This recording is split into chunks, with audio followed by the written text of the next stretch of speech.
तो आज 18 जुलाई 1971 की आज हम अव्यक्त मुरली कर रहे हैं। मुरली का सार है विल पावर और कंट्रोलिंग पावर।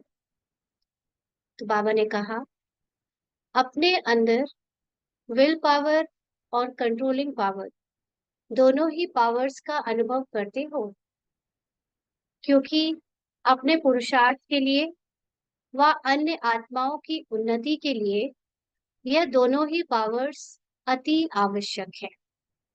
तो विल पावर्स और कंट्रोलिंग पावर क्या होता है, इसको बाबा ने आगे चलकर डिटेल में समझाया है। हम उस समझेंगे। बाबा ने कहा, अगर अपने में ही कंट्रोलिंग पावर और विल पावर नहीं है तो औरों को भी विल कराने की शक्ति नहीं आ सकती। औरों की जो व्यर्थ संकल्प व व्यर्थ चलन अभी तक चलती रहती है, वो कंट्रोल नहीं करा सकते। आपने देखा होगा कि इन जनरल भी हम लोग जब अपने डेली शेड्यूल में देखें, डेली रूटीन में जिन आत्माओं में अपने ही लाइफ में डिसिप्लिन नहीं होता है, वो दूसरों को भी डिसिप्लिन नहीं सिखा सकते। दूसरों को एग्जाम्पल दिखाकर सेट नहीं कर सकते कि उनको भी किस तरह से अच्छे से रहना चाहिए। बोलते भले रहे, लेकिन क्योंकि वो हमारे जीवन में नहीं दिखता, इसलिए दूसरी आत्माएं भी उसको कॉपी नहीं कर सकती। तो ऐसे ही यहाँ पर भी बाबा ने ज्ञान में भी कहा कि अगर अपने में ही कंट्रोलिंग पावर और विल पावर नहीं है, तो दूसरी आत्माओं को हम कैसे सिखाएंगे कंट्रोलिंग पावर और विल पावर। तो जो भी आत्माएं आएंगी और या वो आती हैं हमारे साथ, नई आत्माएं या पुरानी भी, तो उनके जो व्यर्थ संकल्प है या व्यर्थ चलन है, वो अभी तक चलती रहती है। तो बाबा ने हर एक आत्मा को एग्जाम्पल सेट करने के लिए जिम्मेदारी दी है कि आप अपने आप को ड्रामा की स्टेज पर एग्जाम्पल दिखाओ कि हमारे जैसे और लोग भी बने। लेकिन जब हम ही नहीं अगर अच्छे से रह सकते या बाबा के अकॉर्डिंग श्रीमत पर चलते हैं या अपनी चलन से हम दूसरों को एग्जाम्पल सेट करके नहीं दिखाते, तो दूसरी आत्माएं भी फिर कैसे चलेंगी। तो इसीलिए आज तक भी अनेक आत्माएं जो हैं वो व्यर्थ संकल्प और व्यर्थ चलन में चल रही है। तो बाबा ने कहा उनमें विल पावर नहीं रहती। विल पावर अब क्या होता है उसके बारे में बाबा बताते हैं कि विल पावर अर्थात जो भी कुछ किया संकल्प वाणी द्वारा व कर्म द्वारा, वह सभी बाप के आगे विल अर्थात अर्पण कर दे। फिर से पढ़ेंगे इस लाइन को।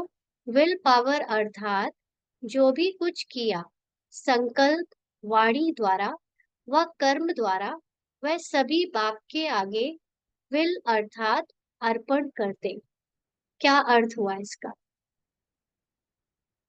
ड्रामा में हम सभी आत्माओं को अपने अपने किरदार के अकॉर्डिंग स्क्रिप्ट मिली हुई है।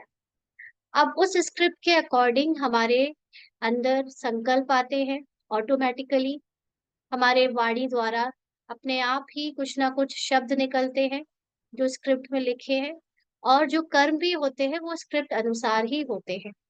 तो जो हम लोग इस पूरे अपनी लाइफ की जर्नी में अपने आप को डूअर, है ना, स्पीकर और थिंकर समझ के चलते हैं, उससे बाबा ने अपने आप को न्यारे करने को कहा। तो यहाँ पर भी ज्ञान मार्ग में भी जो भी हम कुछ करते हैं, बोलते हैं या सोचते हैं, वो सब कुछ किसको अर्पण कर दे, बाबा को अर्पण कर दे। तो विल पावर अर्थात अपनी अंदर की जो भी किरदार में जो कुछ भी पार्ट चल रहा है, संकल्प बोल कर्म में, वो सब कुछ बाबा को अर्पण कर देना ही विल पावर है। तो जैसे भक्ति मार्ग में जो भी कुछ करते हैं, खाते हैं, चलते हैं, तो कहने मात्र कहते हैं ईश्वर अर्पण। लेकिन यहाँ अभी समझते हैं कि जो भी किया वह कल्याणकारी बाप के कल्याण के कर्तव्य प्रति विल किया। तो यहाँ पर बाबा अपने बच्चों से बात कर रहा है। तो इस मार्ग में जब हम कोई भी सेवाएं करते हैं या कोई भी कर्तव्य करते हैं, तो हमेशा ध्यान रहे कि ये ब्राह्मण जीवन हमको अपने स्क्रिप्ट के अनुसार जो भी पार्ट में मिला है, वो भी बना बनाया मिला है। इसमें हमने कुछ भी अपने अकॉर्डिंग किया नहीं, ना कर सकते हैं, ना बोल सकते हैं, ना सोच सकते हैं। तो जो कुछ भी संकल्प आए, चाहे कर्म करे चाहे बोले, वो सब कुछ बाबा को सौंप दे या बाबा को अर्पण कर दे, माना उसके लिए अपने आप को जिम्मेवार ना समझे। तो इसको कहेंगे विल पावर, या अब बाबा को अर्पण करना। तो बाबा ने कहा भक्ति मार्ग में तो सिर्फ कहने को करते थे, है ना, कहते थे कि हम आपको अर्पण करते हैं, लेकिन समझते तो यही थे कि मैं करने वाला हूँ, मैं ही करता हूँ। ना दान पुण्य भी करते थे, तो कहने को कहते थे कि भगवान देता है तो हम भगवान को अर्पण कर रहे हैं, लेकिन अंदर ही अंदर रहता था कि मैंने किया है तो मेरा नाम होना चाहिए, मेरा मंदिरों में मेरे नाम से पंखा लग जाना चाहिए, या सीट में ईंट में नाम लिख जाना चाहिए। हमेशा समझते यही थे कि मैं कर रहा हूँ, और उसका अहंकार और अहम भाव भी रहता था। तो ऐसे ही यहाँ पर भी ज्ञान मार्ग में भी जब ज्ञान मिला है और ये सब कुछ समझ में आ गया है कि ड्रामा में जो कुछ भी हम करते हैं या बोलते हैं या सोचते हैं, वो सब कुछ भगवान की स्क्रिप्ट या ड्रामा की स्क्रिप्ट के अकॉर्डिंग करते हैं, तो उसको उसमें कभी भी अपने आप को डूअर, थिंकर या स्पीकर ना समझे, है ना। तो इसको कहते हैं पूरी तरह बाबा को अर्पण करना। तो जितना जितना जो कुछ है वह अर्पण करते जाएंगे, तो अर्पणमय दर्पण बन जाता है। तो जितना जितना जो कुछ है वह अर्पण करते जाएंगे, तो अर्पणमय दर्पण बन जाता है। तो जो आत्मा जितना ज्यादा अपने हर कर्म के लिए बाबा को जिम्मेवार ठहराने लगेगी, जो भी उसके ड्रामा में एक एक सीन जो पास होता जा रहा है या जो चल रहा है, उसके लिए पूरी तरह से न्यारी हो जाएगी। उसको कहीं पे भी उसमें ये नहीं आएगा कि ये मैं करने वाला हूँ या मेरा है या मैंने सोचा। तो वो उतना ही अर्पणमय दर्पण बन जाता है। दर्पण क्या होता है? दर्पण होता है जिसमें कोई भी अपना चेहरा देख सके, है ना, जिसमें वो जो जो है जैसा है उसको वो दिख सके। तो यहाँ पर बाबा के जो बच्चे पूरी तरह समर्पण हो जाते हैं, जिनका अपना कुछ भी नहीं रहता, वो एकदम भगवान की जो भी संकल्प है वो उनके संकल्प हो जाते हैं। भगवान उनके द्वारा टोटली अपने सारे काम कराता है, और वो पूरी तरह से उसके लिए एक तरह से चैनल बन जाते हैं। खुद को कहीं भी जिम्मेवार नहीं समझते, सिर्फ निमित्त समझ के चलते हैं। तो वो अर्पण में दर्पण माना, फिर अ, दूसरी आत्माओं के लिए वो एग्जाम्पल बन जाते हैं। यानी दूसरी आत्माएं उनको देखकर सीख सकती है कि हमें भी इनकी तरह ही बनना है या इनकी तरह ही निमित्त भाव धारण करना है। तो जिसको अर्पण किया, जिसके प्रति अर्पण किया, वह साक्षात्कार ऐसे अर्पण से स्वतः ही सभी को होता है ना। तो जो भगवान, जिसको हमने पहचाना बाबा को, और उसके प्रति हम हर कर्म हर संकल्प जब अर्पण करते चले जाते हैं, तो हमारे द्वारा दूसरी आत्माएं भी साक्षात्कार करती हैं उस एक परमात्मा का या बाबा का। तो अर्पण करके दर्पण बनने का पुरुषार्थ यह हुआ कि विल पावर चाहिए, और दूसरा कंट्रोलिंग पावर चाहिए। तो विल पावर तो बाबा ने समझा दिया क्या होता है। अब बात है दूसरी कंट्रोलिंग पावर की। तो जहां चाहे, कंट्रोलिंग पावर क्या है? जहां चाहे वहां अपने आप को, अर्थात अपनी स्थिति को स्थित कर सके। ऐसे नहीं कि बैठे अपनी स्थिति को स्थित करने के लिए बाप की याद में, और उसके बजाय व्यर्थ संकल्प व डगमग स्थिति बन जाए।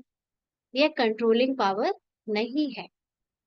एक सेकंड से भी कम समय में अपने संकल्प को जहां चाहे वहां टिका सके। अगर स्वयं की स्थिति को नहीं टिका सकेंगे, तो औरों को आत्मिक स्थिति में कैसे टिका सकेंगे? तो कंट्रोलिंग पावर क्या होता है? कंट्रोलिंग पावर होता है कि हम अपने सत्य को जानकर अपने सत्य स्वरूप में जब चाहे तब टिक सके।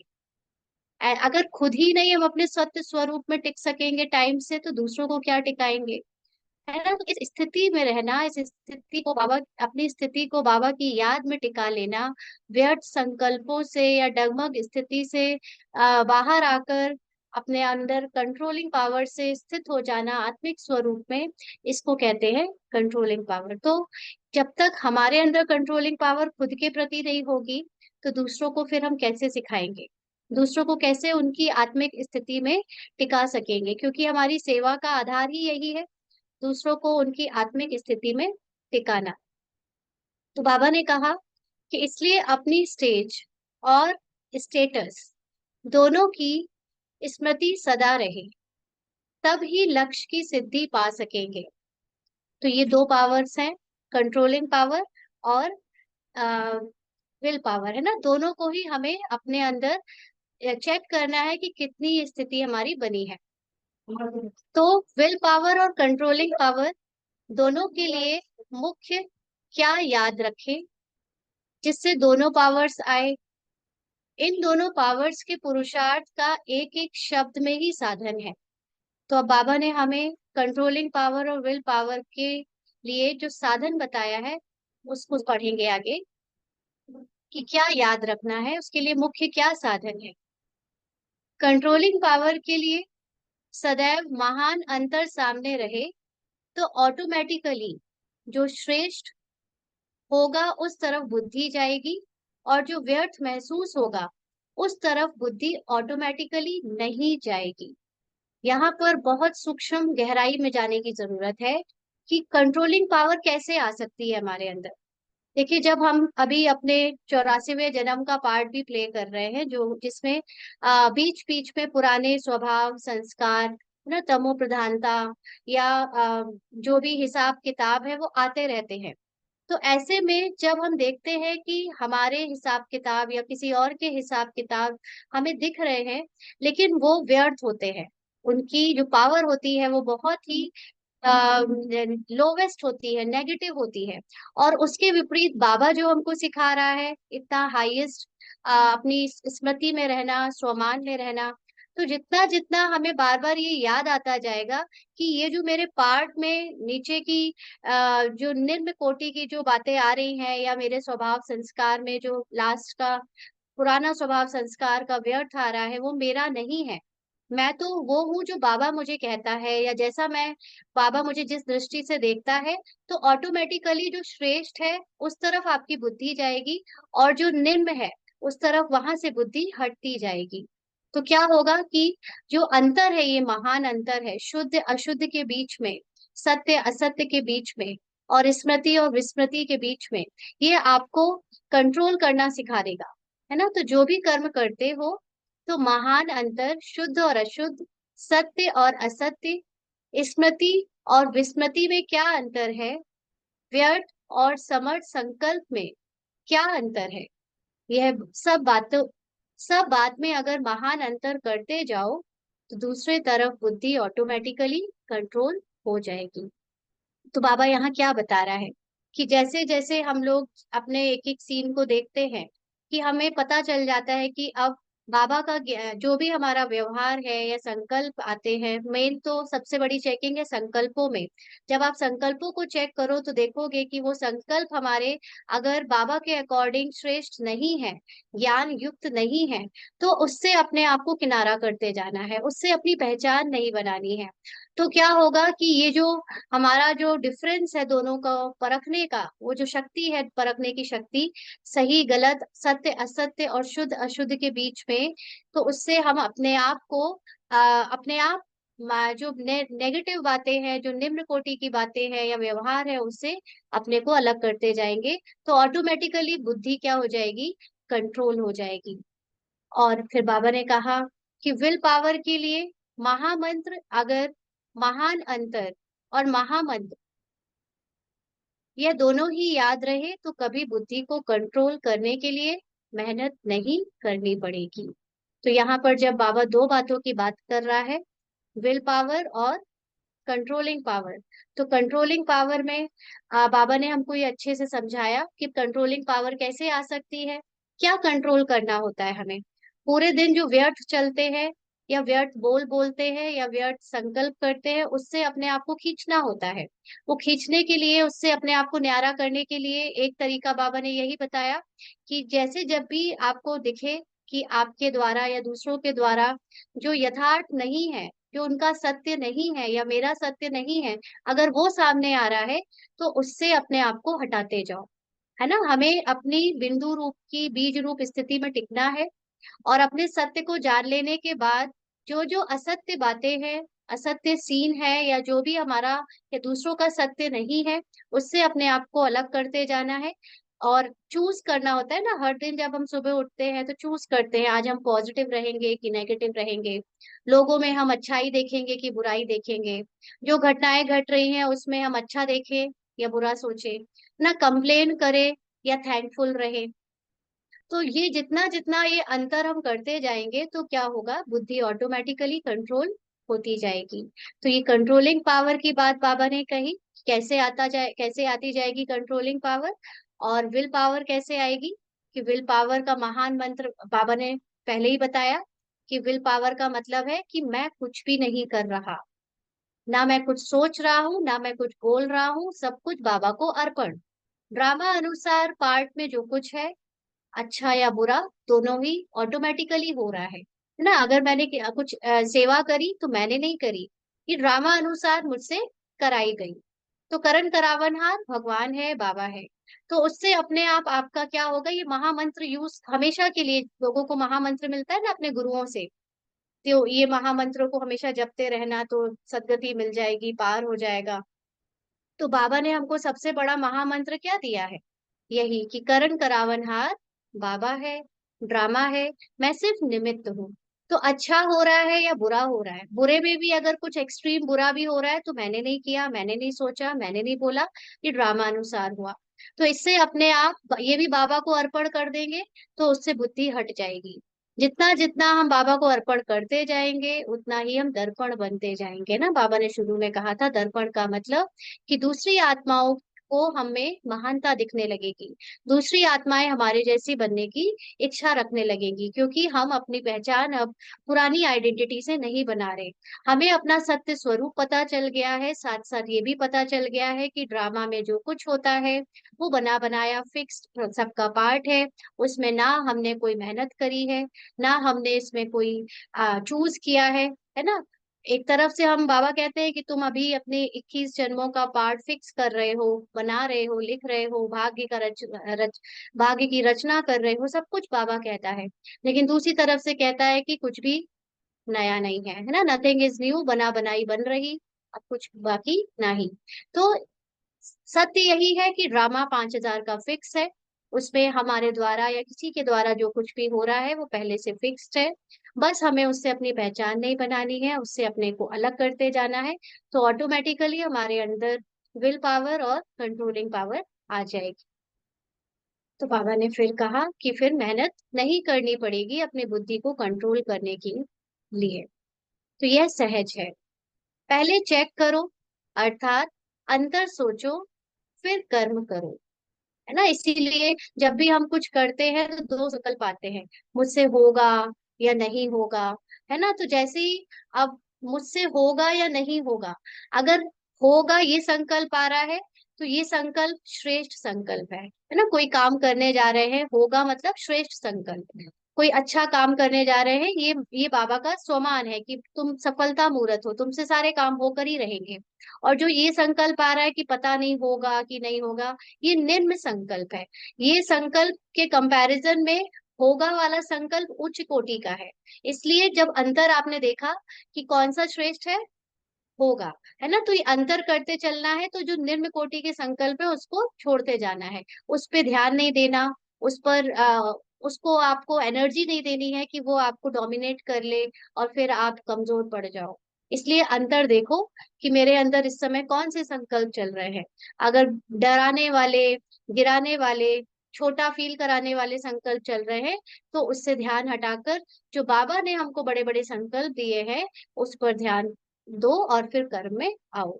तो बाबा ने कहा अंतर नहीं देखते, अलबेले चलते रहते, इसलिए कंट्रोलिंग पावर जो आनी चाहिए वह नहीं आती।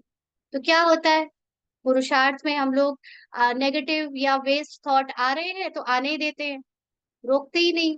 है ना, उसके अपने स्वमान में टिकते ही नहीं।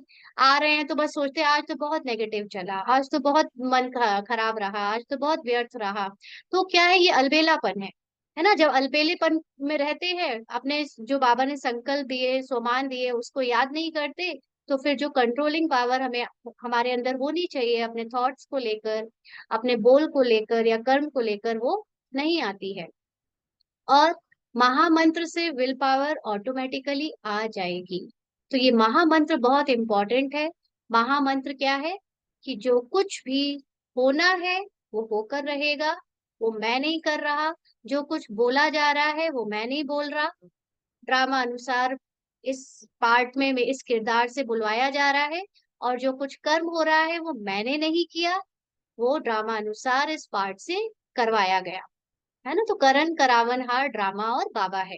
तो इसलिए जब ये महामंत्र याद रहेगा, तो विल पावर यानी अर्पण करने की पावर ऑटोमेटिकली आती जाएगी। यानी फिर हम अपने आप को किसी भी बात के लिए जिम्मेवार नहीं ठहराएंगे, और जब जिम्मेवार नहीं ठहराएंगे तो हम कितने फ्री हो जाएंगे, कितने निश्चिंत हो जाएंगे, बेफिक्र हो जाएंगे, है ना। क्योंकि महामंत्र है ही बाप की याद, अर्थात बाप के साथ, बाप के कर्तव्य के साथ, बाप के गुणों के साथ सदैव अपनी बुद्धि को स्थित करना। तो महामंत्र क्या है? मन मना भव ना। मुरली पढ़ते हैं तो क्या कहते हैं बाबा? एक ही महामंत्र है, मन मना भव। अपने मन को मेरे मन से लगाओ। तो हमारा मन अभी तो आखिरी जन्म के अकॉर्डिंग बहुत वेस्ट और नेगेटिव की तरफ जाता है बार बार। लेकिन बाबा का मन क्या है? क्या बाबा का मन नेगेटिव सोचता है? क्या बाबा का मन ड्रामा के किरदार के अकॉर्डिंग सोचता है? नहीं सोचता। बाबा कमजोर संकल्प करता है? नहीं करता। तो हमारा मन बाबा के मन के जैसा हो जाए, इक्वल हो जाए, इसको कहते हैं मन मना भव। तो इसके लिए जो कमजोर मन, जो ये 84वें जन्म, ये आखिरी किरदार पार्ट का जो मन है, इसके मन में जो भी संकल्प आ रहे हैं, इसको त्याग कर बाबा के मन से अपने मन के विचारों को मैच करते जाना ही महामंत्र है। तो जितना जितना हम ये करते जाएंगे, तो अपनी बुद्धि क्या होती जाएगी? बाबा की याद में स्थित होती जाएगी, टिकती जाएगी, और आत्मिक स्मृति बनती जाएगी। तो महामंत्र बुद्धि में रहने से, अर्थात बुद्धि का कनेक्शन पावर हाउस से होने के कारण विल पावर आ जाती है ना। तो विल पावर क्या होती है? इच्छा शक्ति वैसे हिंदी में, लेकिन विल पावर यहाँ पर क्या है? पुरुषार्थ में अपने को आत्मिक स्थिति में टिकाना विल पावर है।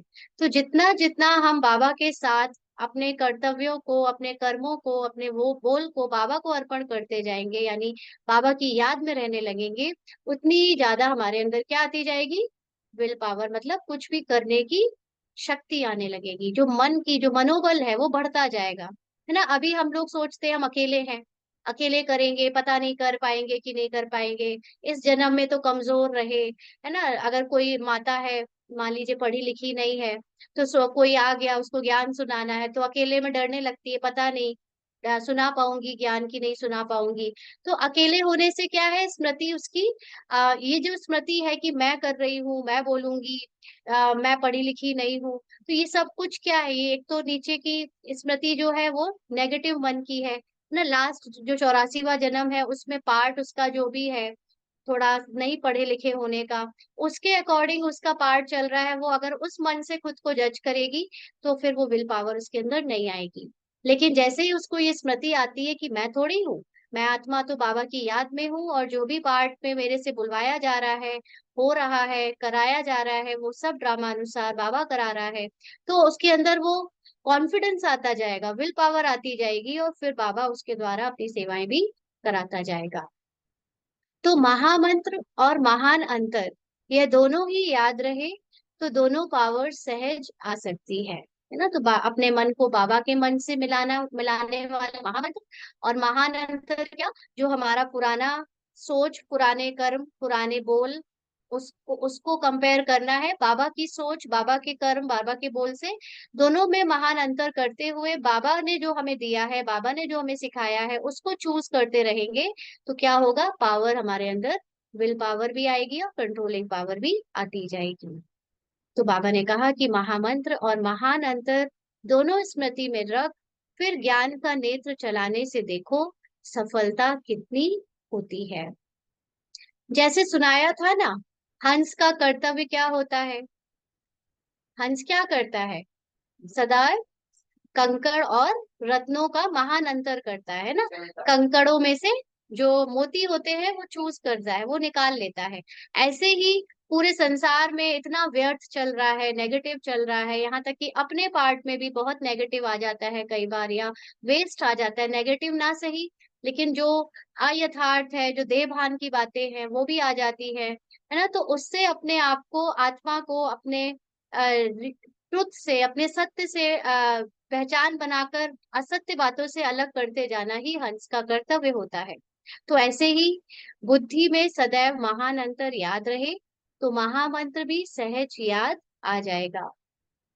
जब कोई श्रेष्ठ चीज को जान जाते हैं तो नीचे की चीज से स्वतः ही किनारा हो जाता है ना। आपको पता चल गया कि कोई असली चीज ये होती है तो आप नकली चीज को यूज करोगे? नहीं करोगे ना। आपको बेहतर चीज मिलने लगी है तो आप फिर उससे छोटी, उससे कम अच्छी चीजों में क्यों कॉम्प्रोमाइज करोगे? तो ऐसे ही जब हमें श्रेष्ठ संकल्प पता चल गए हैं क्या होते हैं, श्रेष्ठ कर्म पता चल गए हैं, श्रेष्ठ बोल क्या होते हैं पता चल गए, तो हम फिर नीचे की चीजों में क्यों अपना टाइम देंगे? क्यों नीचे की चीजों में इंटरेस्ट दिखाएंगे, है ना। अब जैसे क्या है, संगठन में कहीं भी बाहर अज्ञानी लोगों के साथ जब बैठते हैं तो उनकी बातों में बहुत वेस्ट या बाहरी देह भान की बातें होती है। हमने इतनी श्रेष्ठ ज्ञान, श्रेष्ठ चीजों को अपने जीवन में उतार लिया है या उसके बारे में बुद्धि में जगह बना ली है, तो वो नेगेटिव और वेस्ट बातों में हमें कोई रस नहीं आता, है ना। तो इस ऐसे ही जितना जितना हम वेस्ट और श्रेष्ठ के बीच में डिफरेंस करना सीखते जाएंगे उतना ही जो वेस्ट है वो छूटता जाएगा। तो बाबा ने कहा जब कोई श्रेष्ठ चीज को जान जाते हैं तो नीचे की चीज से स्वतः ही किनारा हो जाता है। लेकिन अंतर याद ना होने से मंत्र भी भूल जाता है और ज्ञान के यंत्र जो मिले हैं वह पूर्ण रीति सफल नहीं हो पाते। तो अगर हमें अंतर याद नहीं रहा, जब हम नेगेटिव और वेस्ट को देख रहे हैं और सुन रहे हैं या आ, संकल्पों में चल रहा है, उस समय अगर हम जज नहीं कर पाए या उस पर ध्यान नहीं गया, अलवेले हो गए और नेगेटिव और वेस्ट में ही डूब गए, अपने श्रेष्ठ संकल्पों को याद नहीं किया, तो क्या होगा कि फिर जो ज्ञान के पॉइंट्स बाबा ने दिए हैं या जो अर्पण करने की बातें बाबा ने बोली है कि अपने मन वचन कर्म को अब बाबा को अर्पण करते जाओ, तो वो भी हम पूरी रीति कर नहीं पाते, तो सफलता नहीं मिलती। तो अब क्या करेंगे? बाबा ने पूछा। सिर्फ दो शब्द याद रखना है, हंस बनकर अंतर करते जाओ। सुबह से उठते ही अपने विचारों को पढ़ो, थॉट्स पर ध्यान दो, अपने बोल को चेक करो और अपने कर्मों को चेक करो कि वो पहले की जीवन वाले हैं, 63 जन्म के जो संस्कारों में वाले हैं, या जो दिव्य बाबा ने हमको स्वमान में टिककर इतने ऊंचे सिखाए हैं वो वाले हैं, है ना। दोनों के बीच में अंतर करते जाओ। बाबा ने तो मुझे, जैसे सपोज करिए खाना की बात आई ना, खाना खाने में धारणा की बात आई, तो अब जिन्होंने धारणा कर ली है उनके लिए तो एक ऑटोमेटिकली बहुत वो बन ही चुकी है हैबिट की, उनको तो खाना ही स्वच्छ पवित्र सत्व प्रधान सात्विक भोजन है, बाबा की याद में बना हुआ भोग लगा हुआ भोजन खाना है। लेकिन जो अभी धारणा करना सीख रहे हैं तो उनके लिए अभी ये हंस बनने का टाइम है कि देखो कि आप बाजार का खा रहे हो, वो बाजार का गंदे तेल में बना हुआ या अपवित्रता से बना हुआ या कुछ सड़ा हुआ भी उसमें मिलता जा रहा है, और जिस भावना से उसको बनाया जा रहा है वो अच्छा है, या आप अपने हाथों से बनाओ, अपने हाथों से चूज करके सब्जी उसको पवित्रता से बनाओ, वो अच्छा है। तो हर एक कर्म की समझ बाबा ने दी है। हर पल चेक करो कि क्या बेहतर है। बोल जब हम बोलते हैं, किसी से बात कर रहे हैं, तो क्या वो बोल बेहतर थे जो हम पहले बोलते थे?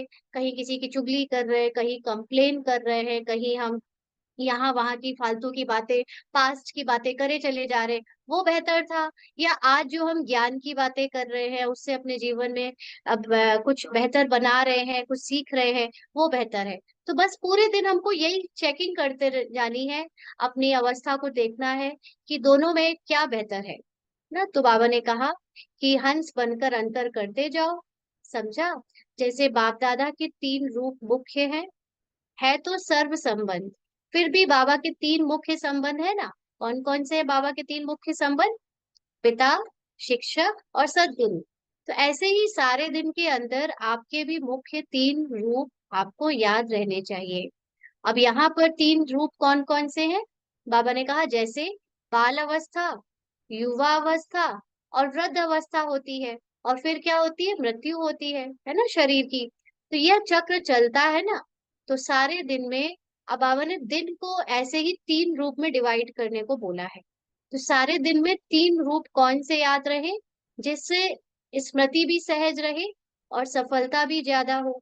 बाबा ने पूछा कौन सा ऐसा 3 रूप है? तो बाबा ने कहा जैसे बाप के ये 3 रूप वर्णन करते हो, वैसे ही आपके 3 रूप कौन से हैं? पहला, सुबह सुबह जब अमृत वेला आप उठते हो, है ना, तो बाबा ने कहा उसमें याद की यात्रा में रहते हो। तो वो टाइम क्या है आपके? रूह रिहान करते हो, है ना। तो उस समय आपका रूप कौन सा होता है? बालक सो मालिक ना। एक बच्चा बनकर हम सुबह सुबह उठ के बाबा से मिलते हैं, अपने दिल की बात कहते हैं, बाबा को अपने सब बताते हैं, तो एक बच्चा बन जाते हैं। तो सुबह सुबह का रूप हमारा बालक सो मालिक का होता है। जब रूहान करते हो तो बालक रूप याद रहता है ना। और जब याद की यात्रा का अनुभव बन जाते हो, है ना, अब फिर अमृत वेला ओवर हो गया, फिर पूरे दिन कर्मों में आना है। तो उस समय कर्म में ही हम कर्म योगी बनकर याद की यात्रा में रहते हैं। तो उस याद की यात्रा का अनुभवी हो जाते हैं। तो उस समय हम क्या, हमारा रूप हो जाता है मालिकपन का ना। कर्म करना है तो खुद ही को डिसीजन लेने होते हैं, बाबा के साथ मिलकर डिसीजन लेते हैं, तो मालिकपन में आ जाते हैं। तो अमृत वेला होता है बालक सो मालिकपन का रूप। फिर कौन सा रूप होता है? गॉडली स्टूडेंट लाइफ, है ना। फिर मुरली सुनने का टाइम आ जाता है, और मुरली सुनने के बाद पूरे दिन उसी मुरली के ज्ञान का मनन चिंतन करने का टाइम रहता है। तो उसको कहेंगे स्टूडेंट लाइफ। जैसे एक जीवन में, किसी के जीवन में भी 3 अवस्थाएं होती है, जैसे बताया, बच्चा, फिर नहीं बच्चा, फिर क्या बोलते हैं उसको, यंग, और फिर बूढ़ा, है ना। तो यंग में ही आपका स्टूडेंट लाइफ भी आ जाती है, और साथ में वॉली लाइफ भी आ जाती है, जिसपे हम काम काज करते हैं, घर बसाते हैं, है ना, आप जिम्मेदारियां उठाते हैं, वो यंग में ही आ जाता है। एडल्ट लाइफ भी कह सकते हैं, यंग और एडल्ट को मिक्स कर दे। और फिर है लास्ट में बुढ़ापा। तो यहाँ पर गॉडली स्टूडेंट लाइफ है। फिर तीसरा है सेवाधारी का। सेवाधारी माना, अब आपने मुरली सुन ली, मुरली सुनने तक तो हम लोग कुछ दूसरों के लिए नहीं करते, लेकिन उसके बाद फिर नाश्ता बनाना, खाना बनाना, माताओं को खास, और या जो लोग नौकरी वाले हैं या बिजनेस वाले हैं, वो लोग अपनी नौकरी में जाते हैं, या बाहर के भी कामकाज जो करते हैं, तो ये सब सेवाएं करना, है ना। ये हो गया लौकिक सेवाएं। लेकिन जो बाबा के बच्चे अलौकिक सेवा भी करते हैं, तो वो सेंटर में रहते हैं या बाहर भी रहकर बाबा की जो सेवाएं करते हैं, तो वो कोई भी सेवा सेवाधारी का रूप है ना। तो ये तीनों रूप सारे दिन में धारण करते, कर्तव्य करते चलते हो। तो बाबा ने कहा रूप यह 3 होते हैं। और फिर रात को फिर कौन सा रूप होता है? जैसे वहां पर बताया ना, बूढ़े तक का रूप बता दिया, बच्चा, अरे जवान, और फिर बूढ़ा। फिर बूढ़े होने के बाद क्या होती है? मृत्यु, है ना। तो यहाँ पर बाबा ने फिर रात को वही बात बोली कि रात को कौन सा रूप होता है? अंत में रात को तो सोते समय स्थिति होती है अपने को चेक करने की, और साथ साथ अपने को वाणी से परे ले जाने वाली स्थिति भी होती है।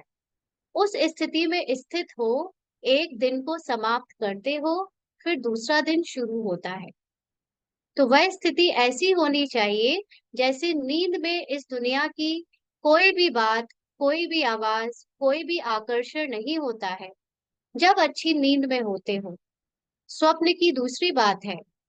तो इस रीति से सोने से पहले ऐसी स्थिति बनाकर फिर सोना चाहिए। क्या होता है, जैसे बूढ़े के बाद मृत्यु हो जाती है ना, तो ऐसी पूरे दिन सारे काम करने के बाद रात को हमें सोने के पहले अपनी स्थिति मृत्यु के समान बना लेनी चाहिए। मृत्यु का मतलब शरीर की सारी बातें भूल जानी चाहिए। पूरे दिन में जो भी हिसाब किताब चुकतू हुआ, बाबा के बच्चों को नए हिसाब किताब बनाने की तो परमिशन ही नहीं है। जो हुआ उसको बाबा को बताकर, हाँ, बाबा को बताकर एकदम उसको डिलीट कर देना चाहिए अपनी स्मृति से। हाँ, हल्के क्या, पूरा डिलीट ही कर दो, मतलब पूरा स्मृति को भूल जाओ, क्योंकि अब हम लोग पुरानी स्मृति को भूलकर नई स्मृति अपने अंदर रिकॉर्ड कर रहे हैं ना। तो क्या हो रहा है कि अगर हम रात को सोते समय मरेंगे नहीं, मरने का मतलब आज तक जो कुछ भी हिसाब किताब था सब बाबा को अर्पण करके खत्म कर दिया, कोई हिसाब किताब पुराना रह नहीं गया। तो ऐसी स्थिति होनी चाहिए सोने के पहले। तो जैसे उसको बाबा ने कंपेयर किया है कि कोई भी आवाज या कोई भी आकर्षण नहीं होता। बीज रूप स्थिति में क्या है, ना तो कोई आवाज होती है, ना कोई किसी का आकर्षण होता है ना। तो ऐसे ही यहाँ पर जब सोए तो ना तो किसी का चेहरा सामने आए, ना किसी की बात याद आए, ना कोई हिसाब किताब, ना कोई जिम्मेदारी की याद आए, हर चीज से एकदम फ्री हो जाए, है ना। इस रीति से स्थिति बनाकर फिर सोना चाहिए, है ना। हम में से कितने लोग ऐसे सोते हैं ना, अलबेलेपन में ही सो जाते हैं। तो बाबा ने कहा जैसे अंत में आत्माएं जो जो संस्कार ले जाती हैं वही मर्ज होते हैं, फिर वही संस्कार इमर्ज होंगे। कहते हैं ना हम लोग कि मृत्यु के समय जिसके जो संस्कार होते हैं, अगले जन्म में वो वही संस्कार लेकर पैदा होता है। ऐसे कहते हैं ना, कोर्स कराते समय से बताते हैं। तो यहाँ पर भी रात में सोते समय जो भावना, जो संकल्प या जो भी स्मृति से सोए हैं, तो फिर अमृत वेला वही सब याद आएगा, है ना। अपने आप फिर वही सब इमर्ज हो जाएगा। तो यहाँ पर इसीलिए बाबा कह रहे हैं कि इस रीति से यह भी दिन को जब समाप्त करते हो तो संस्कार न्यारे और प्यारेपन के हो, है ना। पुरानी सारी बातों से न्यारे हो जाओ, जितना जो कुछ हुआ हिसाब किताब कर्म व्यवहार जो भी, उससे न्यारे हो जाओ और बाबा के प्यारे बनकर सोना है। तो इसी संस्कार से सो जाने से फिर दूसरे दिन भी इन संस्कारों की मदद मिलती है। अगर रात को सब कुछ डिलीट करके सोएंगे, सब कुछ जैसे होता है ना, घर में माताएं क्या करती है, किसी किसी घर में माताओं को आदत होती है सारे बर्तन साफ करके सोने की, किचन साफ करना, है ना, पूरा सब कुछ समेट कर बस जितना सोने की जगह बनानी है उतना ही फैलाती है, बाकी सब समेट के सोती है, तो अगले दिन कमरा समेटा हुआ मिलता है ना। अगर हम रात को ही आधे काम छोड़कर सोएंगे तो क्या होगा कि सुबह उठते ही वो सारे काम दिखेंगे, वही बासापन दिखेगा, वही थकावट होने लगेगी, सोच सोच के लगेगा अरे इतने काम करने हैं, ये भी पड़ा है, बासा भी पड़ा है, बदबू भी आ रही है ना, और गंद भी पड़ी है चारों तरफ। तो ऐसे ही स्थिति की बात है कि जब सोते हैं तो पुराना सब कुछ खत्म करके, डिलीट करके, सारे संस्कारों को मर्ज कर दिया, पुराना जितना भी था। तो जब अमृत वेला मॉर्निंग में उठेंगे तो नए संस्कार जो है उसी हिसाब से इमर्ज होंगे। तो इसमें अमृत वेला में संस्कारों की मदद मिलेगी। इसलिए रात के समय जब दिन को समाप्त करते हो तो याद अग्नि से व स्मृति की शक्ति से पुराने खाते को समाप्त अथवा खत्म कर देना चाहिए। अब हम सब लोगों का ये आखिरी जन्म है, हम सब लोग अब समेट रहे हैं रिश्ते नाते, जो भी फैलावा आत्मा ने किरदार में किया था इतने जन्मों से, अब सब समेट रहा है ना। तो इसलिए अब समेटने में बार बार उसको रखते रहेंगे तो क्या होगा, वो समेट पाएगा, नहीं समेट पाएगा। इसलिए जितना जो कुछ हो गया उसको स्मृति से समाप्त कर देना चाहिए, खत्म कर देना चाहिए, हिसाब चुकतू कर देना चाहिए। जैसे बिजनेसमैन भी अगर हिसाब किताब चुकतू ना रखते तो खाता बढ़ जाता और कर्जदार हो जाते हैं। तो कर्ज को मर्ज कहते हैं, है ना। कहते हैं ना जिसको बहुत कर्ज हो जाए तो सोच सोच के उसको बहुत बीमारी होने लगती है। तो इसी रीति से अगर सारे दिन में किए हुए कर्मों का खाता और संकल्पों का खाता भी कुछ हुआ, उसको चुकतू कर दो। संकल्पों में भी अगर कुछ नेगेटिव चल गया, वेस्ट भी चल गया, या कर्मों में भी कुछ ऊपर नीचे हो गया, तो उसको भी क्या कर दो, अर्पण कर दो बाबा को, चुकतू कर दो, खत्म करो ना उसको। संकल्पों में भी पश्चाताप के रूप में, या किसी बाबा को अगर आपसे आपको लगता है कि गलती हुई कुछ, तो बाबा को बता के नेगेटिव को खत्म करो, समाप्त करो। ये नहीं सोचते रहो हाय मैंने ऐसे कर दिया, हाय मेरे से ये बोल गया, ये सोच लिया, नहीं, एंड करो उसको, नहीं तो वो बीमारी बन जाएगा। तो दूसरे दिन के लिए कुछ कर्ज की रीति ना रखो, नहीं तो वही मर्ज के रूप में बुद्धि को कमजोर कर देता है ना। बार बार फिर वही वेस्ट थॉट्स अगर रात को खत्म नहीं किए तो अगले दिन फिर वही जागृत हो जाएंगे। तो रोज अपना हिसाब चुकतू कर नया दिन नई स्मृति रहे। इसीलिए बाबा को कहते हैं ना कि चिट्ठी लिखकर सो, या डायरी में लिखकर सो, या चार्ट लिखकर सो। इससे बहुत हेल्प मिलती है पुराना फिनिश करने में। मुंह से बोलने में उतना जल्दी एंड नहीं होता जितना लिख कर होता है। तो ऐसे जब अपने कर्मों और संकल्पों का खाता क्लियर रखेंगे, तब संपूर्ण व सफलता मूर्त बन जाएंगे। अगर अपना ही हिसाब चुकतू नहीं कर सकते, तो दूसरों के कर्म बंधन व दूसरों के हिसाब किताब को कैसे चुकतू करा सकेंगे? है ना। अभी तो बाबा हमको कल्याणकारी, विश्व कल्याणकारी का टाइटल दे रहा है ना। आने वाले भावी देवी देवता का टाइटल दे रहा है। तो फिर अगर अपने ही नहीं हिसाब किताब चुकतू करने की हमारे अंदर पावर है, तो दूसरों का क्या करेंगे? तो इसलिए रात रोज रात को अपना रजिस्टर साफ होना चाहिए। यानी पुराना हिसाब किताब जो कुछ भी बीता उसको एंड करके भूलते जाओ, और नए गुणों को पे ध्यान देना है, और अपने अनादि और आदि गुण में टिक कर ही सोना है, या अमृत वेला उसी से शुरुआत करनी है। तो जो हुआ वह योग की अग्नि में भस्म करो।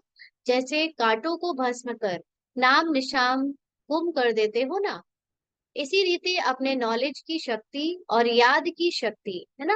अब कोई भी बात को भूलने में दो शक्तियां काम आती हैं। बहुत सारी बातें तो नॉलेज से ही खत्म हो जाती हैं, लेकिन जो नॉलेज से खत्म ना हो, तो उसको फिर याद की शक्ति से खत्म करना है। तो विल पावर और कंट्रोलिंग पावर से अपने रजिस्टर को रोज साफ रखना चाहिए, जमा ना हो, है ना। पुरानी बातें अब भूलने का टाइम आया और हम पता चला और नई नई स्मृतियां जोड़ते चले जा रहे हैं, तो जमा नहीं होना चाहिए। ब्राह्मण जीवन में भी बहुत सारी बातें नई नई जमा होने लगती हैं, है ना, क्योंकि अब सत्य असत्य का ज्ञान हो गया है, तो और अलग तरह की बातें हो गई हैं पहले से। लेकिन वो भी भूलते जाना है, जमा ना हो। एक दिन के किए हुए व्यर्थ संकल्प व व्यर्थ कर्म की दूसरे दिन भी लकीर ना रहे, अंडरलाइन। एक दिन अगर आज कुछ व्यर्थ संकल्प या व्यर्थ कर्म चले हैं, तो उसकी लकीर भी दूसरे दिन ना जाए। अर्थात कर्जा नहीं रहना चाहिए, जमा ना हो, बीती सो बीती, फुल स्टॉप। ऐसे रजिस्टर साफ रखने वाले व हिसाब को चुकतू करने वाले सफलता मूर्त सहज बन सकते हैं। सफलता मूर्त माना वो पुरुषार्थ में बहुत तीव्रता से आगे बढ़ सकते हैं, उनकी आत्मिक स्थिति बहुत अच्छे से पक्की होती चली जाएगी, और उनकी स्थिति अचल अडोल बनती चली जाएगी। समझा। सारे दिन का चेकर बनना है स्वदर्शन चक्र के अंदर। फिर यह एक दिन का चक्र, सुदर्शन चक्र फिर आते हैं हम पूरे 5,000 वर्ष का, लेकिन यहाँ पर हमें हर दिन का चक्र भी साथ साथ फिराते जाना है। शुरू में करते थे तो चक्र के अंदर चक्र में जाते थे, फिर निकलते थे ना, तो यह बेहद का 5,000 वर्ष का चक्र है। इसीलिए वो एग्जाम्पल लिया है अभिमन्यु का, है ना, महाभारत में दिखाया है कि अभिमन्यु को ये ज्ञान तो था कि उस चक्र के अंदर कैसे जाना है, लेकिन बाहर निकलने का ज्ञान नहीं था। तो भगवान हम ऐसे ही हम सब में कैसे झंझटों में फंसते जाना है, ये तो सबने सीख लिया, फंसते ही जा रहे हैं, लेकिन निकलना कैसे है, ये भगवान ही सिखा रहा है इस समय, है ना। तो जिस तरह से भगवान सिखा रहा है उस पर अमल करते जाना है। हर एक दिन को उसी दिन खत्म कर देना है, उसका अगले दिन कुछ भी कैरी फॉरवर्ड नहीं करना, ना तो स्मृति, ना बातें, और ना ही कोई झंझट। तो यह बेहद का 5,000 वर्ष का चक्र है। उसमें फिर छोटे छोटे चक्र है ना। छोटे छोटे चक्र मतलब एक तो टोटल 5,000 ईयर्स का हमारा पूरा चक्र जो बाबा ने बताया। फिर उसमें भी हर युग में हमारे अलग अलग जन्म हुए हैं उसका चक्र है।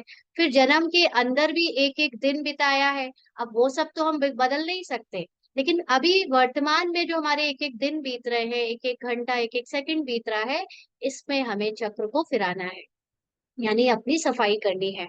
तो अपना वह दिनचर्या का चक्र सदैव क्लियर रखे, मुझे नहीं, पुरानी बातें तो बिल्कुल भी नहीं लानी है ना। तब चक्रवर्ती राजा बनेंगे। रजिस्टर साफ करना आता है ना।